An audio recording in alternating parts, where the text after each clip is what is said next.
Welcome to our talk about social balance of power and education. The concept of social balance of power refers to the distribution of influence, resources, and authority within a society among different social groups. Her society social groups पर मुश्तमिल होती है।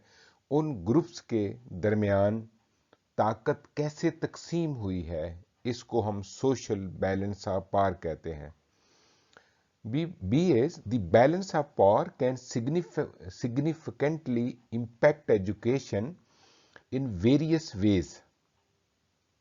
Addressing disparities in social balance of power is crucial for promoting equity and social justice in education.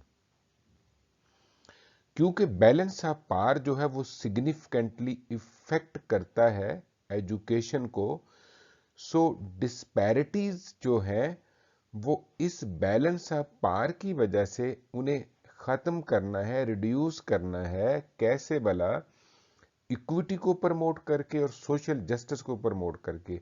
Equity का मतलब ये होता है कि हर एक को उसकी ज़रूरत के हिसाब से ट्रीट किया जाए। यानी अगर किसी हमने खुराक एक बकरी को देनी है तो उसको चारा देंगे, अगर किसी गोश्तखोर जानवर को देनी है तो उसको गोश्त देंगे, यानी उसकी नीड के मुताबिक। यहाँ इक्वालिटी जो है उसकी बात नहीं हो रही, इक्विटी की बात हो रही है। Point C is this requires acknowledging and challenging systematic inequalities, amplifying the voices of marginalized groups, and implementing policies and practices that prioritize equity and inclusion. तो इसका मतलब ये है कि हम जो है एक्नॉलेज करें और चैलेंज करें जो स्ट्रक्चरल इनइक्वालिटीज हैं सोसाइटी के अंदर, और जो कमज़ोर तबके हैं उनकी आवाज़ें कमज़ोर होती हैं। उन कमज़ोर आवाज़ों को एम्पलीफाई किया जाए ताकि सोसाइटी के अंदर जो है इक्विटी और इंक्लूजन को फ़रोग हासिल हो। Part D is by creating more equitable education systems societies can work towards a more just and democratic culture. जब एजुकेशन सिस्टम ज़्यादा इक्विटेबल होगा, यानी हर एक की ज़रूरत के मुताबिक होगा, तो फिर जो है मुआशरा सफ़र करेगा इंसाफ की तरफ और डेमोक्रेसी की तरफ, यानी मशावरत की तरफ।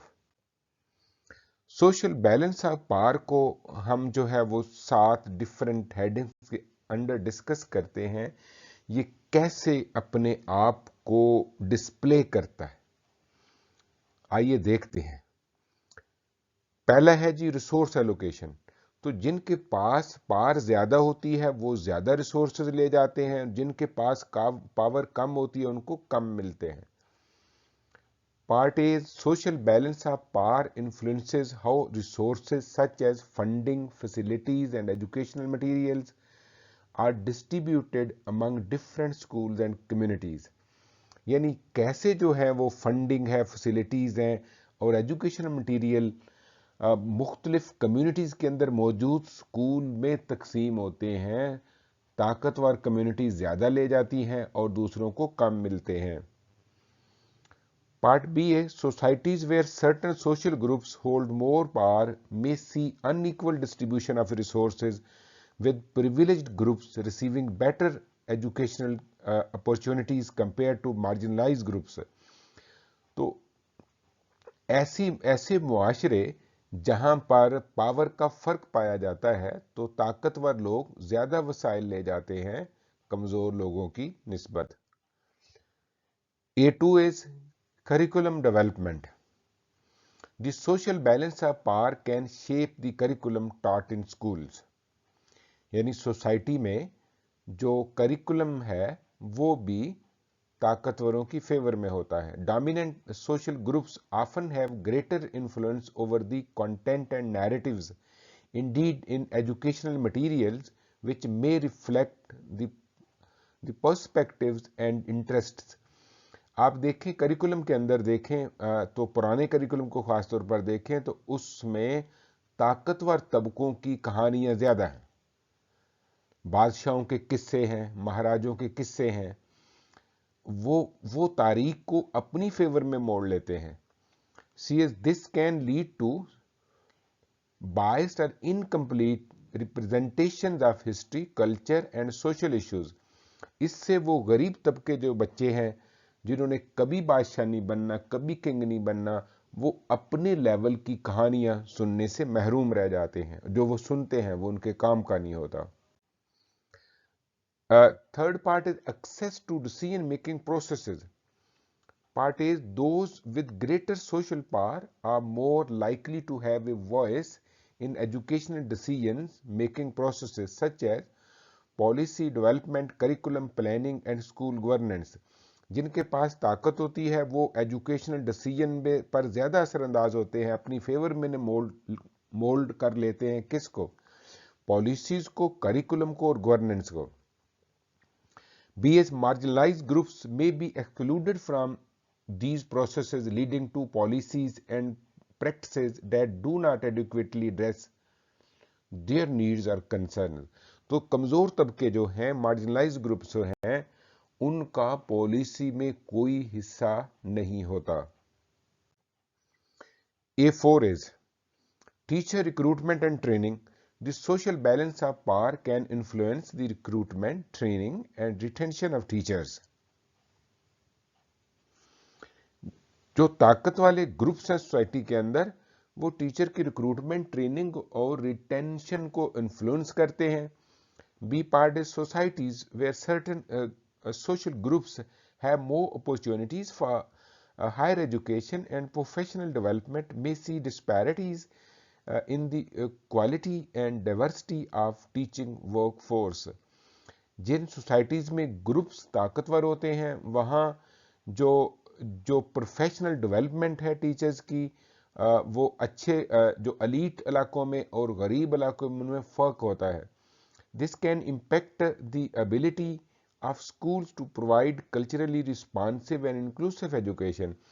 इसमें क्या होता है फिर, जो टीचर्स हैं उनको गरीब तबके के इलाकों के मुताबिक ट्रेनिंग नहीं दी जाती, बल्कि अमीर तबकों के स्कूलों के मुताबिक ट्रेनिंग दी जाती है, जिससे वो कल्चरली रिस्पॉन्सिव नहीं रहते और इंक्लूसिव क्लासरूम को उस तरह से वो डेवलप नहीं कर पाते। 5 पॉइंट है जी, student experiences. Part A, social balance of power shapes the experiences of students within education system।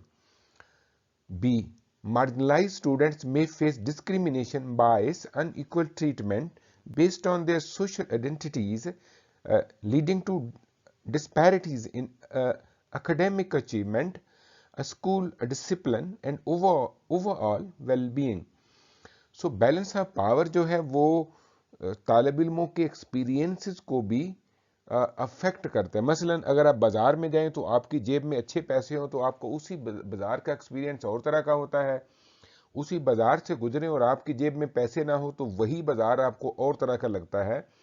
तो इसलिए स्कूल में जो बच्चे प्रिविलेज फैमिलीज से आते हैं उनका उसी स्कूल में एक्सपीरियंस और तरह का होता है, और जो गरीब घरानों से आते हैं उनका उसी स्कूल में एक्सपोजर और तरह का होता है, क्योंकि उनकी जो मेंटल एक तरह से डेवलपमेंट है उनमें फ़र्क होता है, उनके लिबास में फ़र्क होता है, उनके लहजे में फ़र्क होता है, उनके तलफ़्फ़ुज़ में फ़र्क होता है। टीचर भी उन दोनों ग्रुपों को पहचान रहे होते हैं और शायद उनसे भी ताकतवर ग्रुपों को के बच्चों के साथ तरजीही सलूक होने का एहतमाल होता है। 6 is parental involvement। Social balance of powers can affect parental involvement in education। Socioeconomically privileged families often have more resources and social capital to engage actively in the children's education, such as through volunteering, fundraising and advocacy।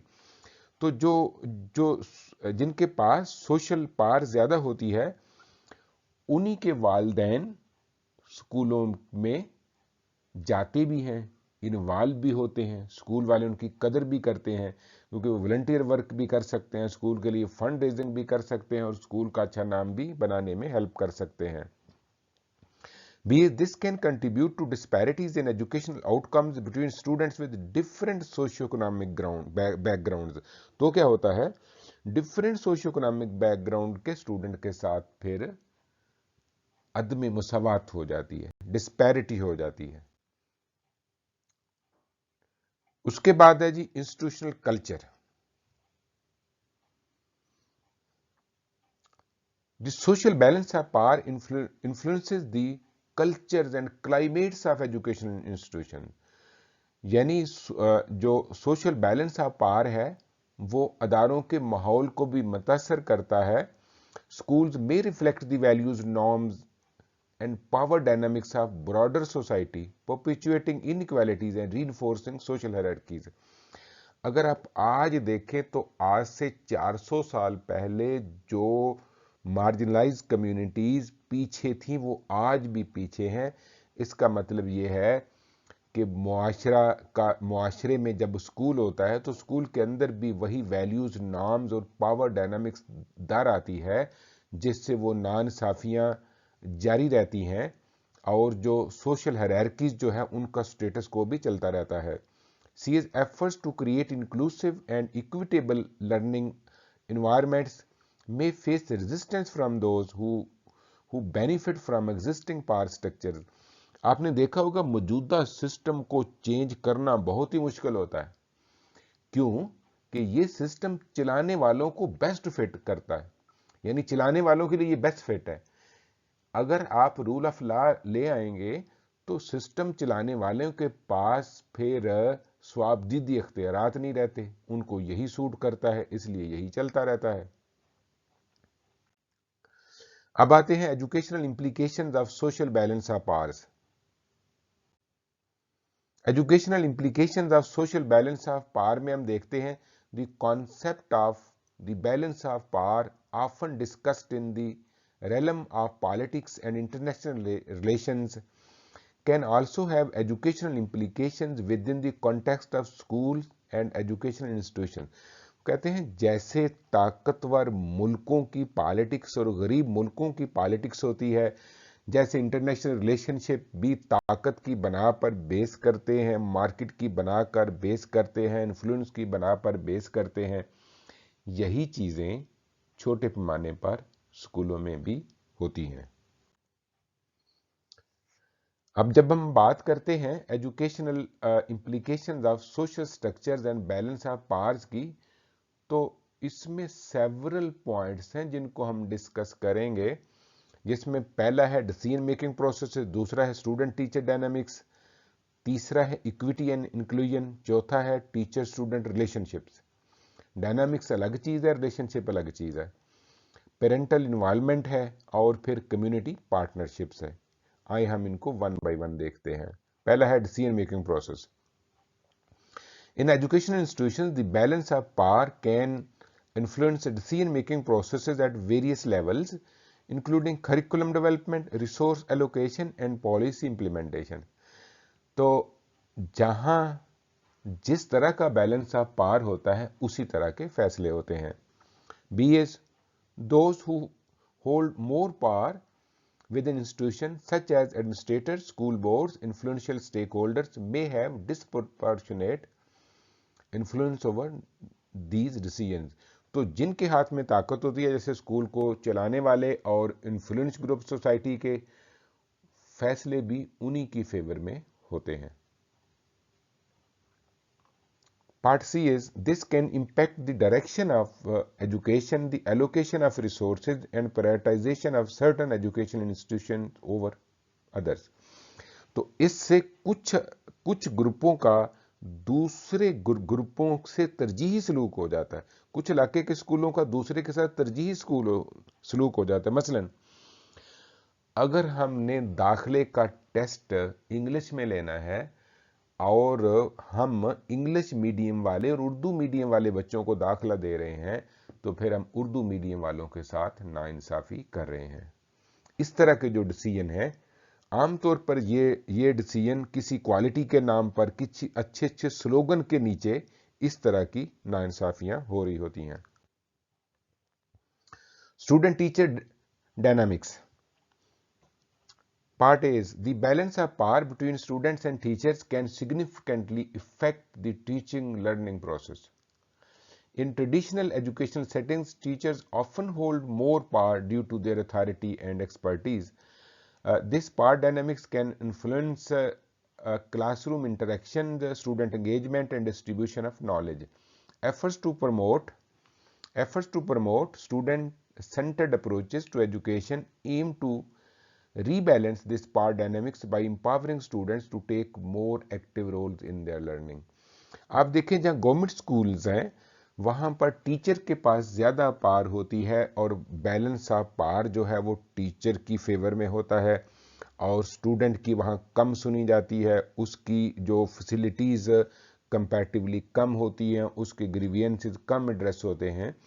लेकिन ऐसे private sector में जहाँ student अच्छी family से आते हैं और students जो है वो वेल ऑफ होते हैं, फ़ी अच्छी पे करते हैं, तो वहाँ पर अक्सर कॉस्ट स्टूडेंट की ज़्यादा सुनी जाती है टीचर से भी, और बैलेंस ऑफ पावर स्टूडेंट की जो फेवर में चला जाता है। दोनों ही अच्छे नहीं हैं। आइडियली ये एक अच्छा बैलेंस ऑफ पावर होना चाहिए ताकि दोनों एक्टिवली क्लासरूम में एंगेज हों और एक प्रोडक्टिव काम जो है वो कर सकें। Three part is equity and inclusion. The balance of power within educational systems can impact equity and inclusion. Historically, marginalized groups such as racial minorities, low-income students, and students with disabilities may have less power and influence within education system. This can result in disparities in access to educational resources, opportunities, and social services. Addressing power imbalances is essential for creating more equitable and inclusive educational environments where all students have the opportunity to flourish. तो balance of power जो है equity और inclusion में भी मसला करता है। ऐसे बच्चे जो गरीब घरानों से आते हैं, जो माइनॉरिटीज़ के बच्चे होते हैं, गरीबों के बच्चे होते हैं, डिसेबल बच्चे होते हैं, उनके पास पावर कम होती है और आप देखें क्लासरूम में उनकी पार्टिसिपेशन भी कम होगी, वो एडमिशन का रेट भी उनका कम होता है, उनका पास होने का रेट भी कम होता है, वो पोजीशंस भी कम लेते हैं और उनकी फेवर के फैसले भी कम होते हैं। इसलिए हमारे लिए ज़रूरी है कि हम उनके लिए भी ऐसे मौके दें कि वो भी दूसरों के शाना बशाना कामयाब हो सकें और उनको हम इंक्लूजन का एहसास दें, उनको अपने से जुदा ना समझें बल्कि अपना हिस्सा ही समझें। Part 4 is teacher-student relationship. The balance of power between teachers and students can influence the quality of teacher-student relationships. In environments where teachers wield excessive powers or authority, students may feel frightened, disengaged, or hesitant to voice their opinions or ask questions.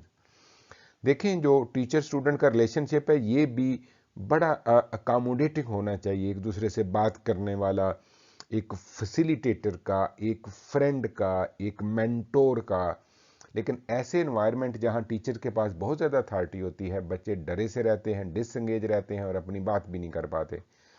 C part is on the other hand fostering a more balanced relationship where students feel respected, valued and empowered can contribute to a positive learning environment and better educational outcomes.